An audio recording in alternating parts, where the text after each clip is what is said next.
Carolyn Bessette and John F. Kennedy Jr. Love story or cautionary tale? Carolyn Bessette had it all.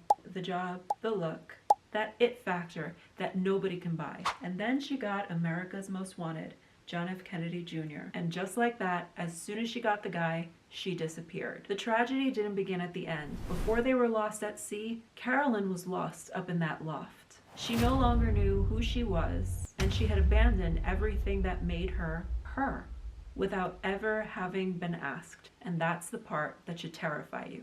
She is the cautionary tale of what happens when you get together with a shiny object. Everything looked great on the outside. They really seemed to have it all. And this is why I'm so sick of seeing this incessant dating advice. Here's what to do, how to get the guy, the theories, the rules, the how to do this, how to get that, how to get, oh, my favorite, how to get a high value man or how to be a high value woman. I'm like, do you guys even know what the fuck you're talking about? In essence, that advice is not necessarily wrong. The core messaging is good. It's about really how to not lose yourself in the process of dating, being in a relationship, being married, and dare I say, even when you're going through breakups, divorce. But the problem is I feel like a lot of the women, especially younger women who are consuming this kind of content, are not understanding that the prize is not getting the man. Now, while the dating advice can be saying things like, oh, you know, you are the prize, I don't think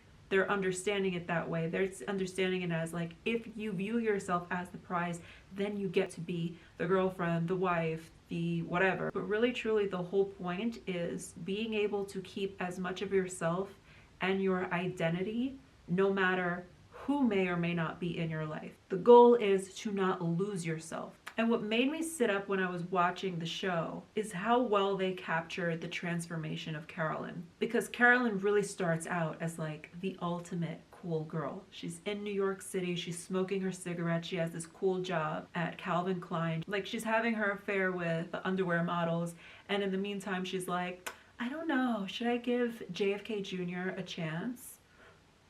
I don't know. It's like such a tough life, you know? And you have to understand, in the 90s, JFK Jr. was really like the catch of all catches. Do you understand? And he was so used to every woman like throwing themselves at him, desperate to please him, desperate to just have a chance to maybe someday get to become a Kennedy. But Carolyn wasn't like that until she decided to marry him. As soon as she got the ring, that was when she started to slowly and quickly disappear. That's where her erasure began. She left her job at Calvin Klein. She left her old life behind. She went from being the main character to basically being an accessory. She was the girlfriend. She was the fiance. She was the wife. She was no longer Carolyn Bessette. She was no longer Carolyn. I have a theory. I call it the shiny object theory. Every relationship has one. The shiny object. Carolyn was a shiny object in her own right. That's what attracted him to her in the first place. Just like what attracts most men to a woman in the first place. She's her own shiny object, living her life, and that is the point where a woman is actually her most magnetic. It's when she has her own identity and she's fully in it. Notice in your own life when a man comes up to distract you, it's usually when you are so fully enjoying your own life that you're not even thinking about a man. She wasn't desperate to be tied down. And let me tell you something, especially in the 90s, but even today, a lot of men don't know what to do with that. Ask me how I know. Anyway, JFK Jr. was also a shiny object. He was a Kennedy.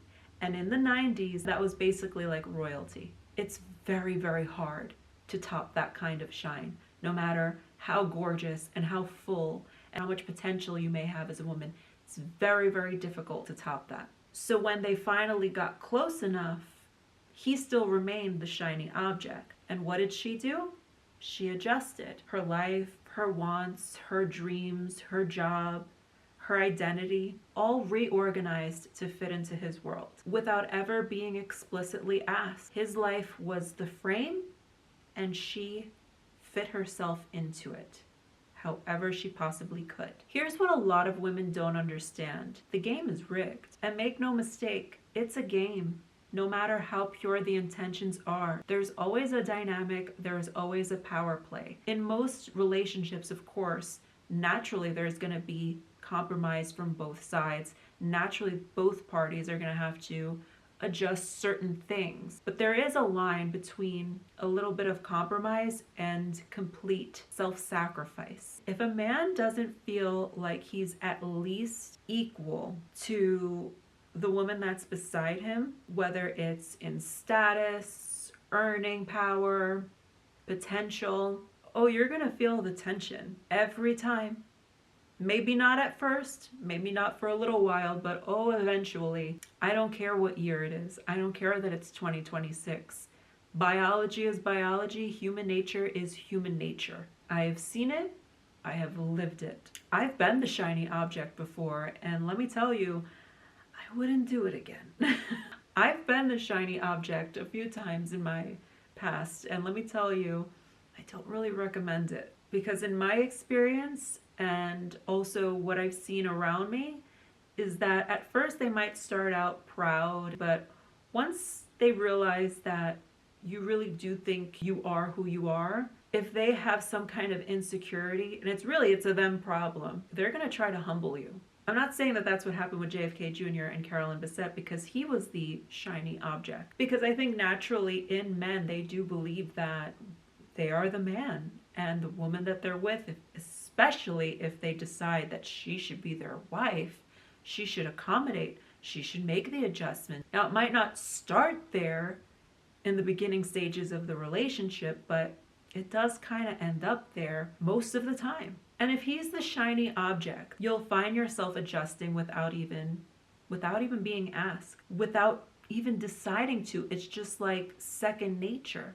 And the thing is, it works. It works. It keeps the peace. And at first it feels like, this is what you do. This is love, until you don't realize who you are anymore. It's just there is no winning position. Either the woman is making the sacrifices or she becomes the sacrifice at his hands or her own. And you can always tell who holds the power in a relationship. All you have to do is just look at who's the one who had to make all of the adjustments. Whose routines didn't change?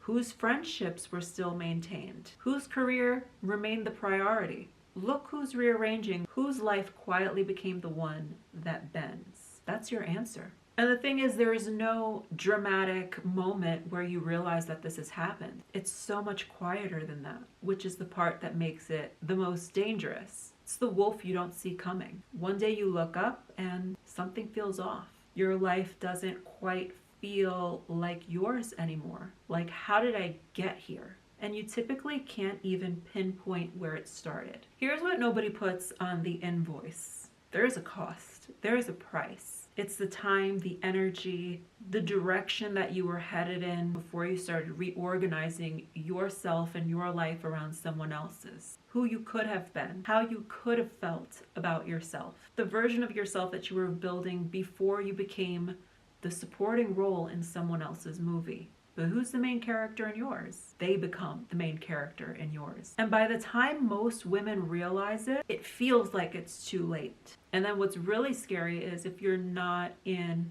an actually happy and healthy relationship, because this can happen in otherwise happy and healthy relationships, it sort of takes the edge off a bit. But when you're not really that happy, if you've lost yourself, you don't feel like you can even handle walking away. And that's a whole other conversation. Unfortunately, relationships tend to cost women way more. Men might say like, oh, I had so much money and then I got a divorce and it cost me, I had to split everything in half, but you can always make more money. The things that women sacrifice, you can't make more of that. You can't make more time, can't make more collagen. Like, it's tricky. It's not personal, it's not feminism, it's just math. It's biology, it's reality. And look, men experience identity erasure as well, but it tends to happen in very different kinds of circumstances. It doesn't tend to happen so much in relationship. But I'm talking to the girls, the women, maybe some gays. The men, the straight men, they could sort their shit out somewhere else. It's not gonna happen here. Anyway, the question isn't whether love is worth it or not. The question is, who could you have been by now if you hadn't erased yourself? This isn't about being weak or naive. The reality is that women tend to be natural nurturers. It's just in our nature to nurture, especially when our heart is invested. And those are strengths. Those are extraordinary qualities to have. They are the qualities that bring life into this world, that raise life. The problem is that when those strengths are on autopilot inside of a relationship, your ability to know what someone needs and to be able to give it to them before they even know that they need it, your ability to be patient, understanding, be adaptable, all of those things are wonderful qualities until they're expected rather than cherished. And when you have something on autopilot, that tends to be the case when you become predictable.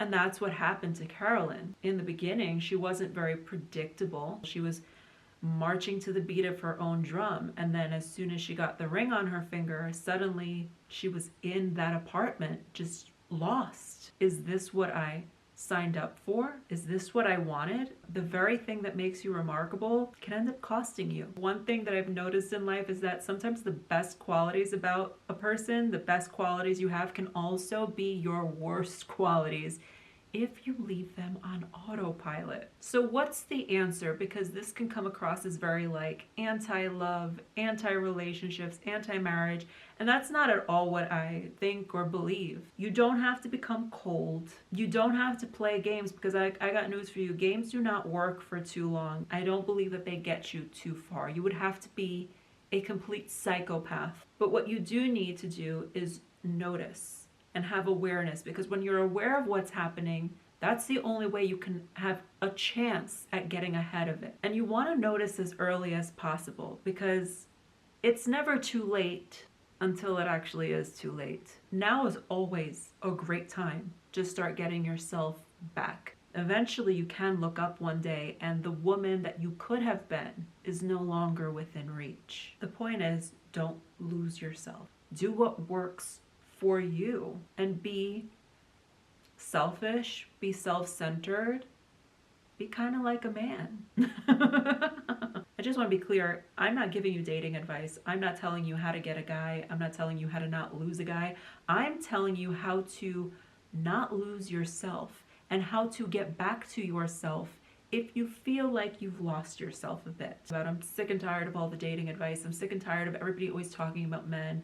Women on here always talking about men. So male-centered. Even when they're trying to say decenter men, it's still somehow wrapped up in, and then you'll find him. It's like, I can't. Enough.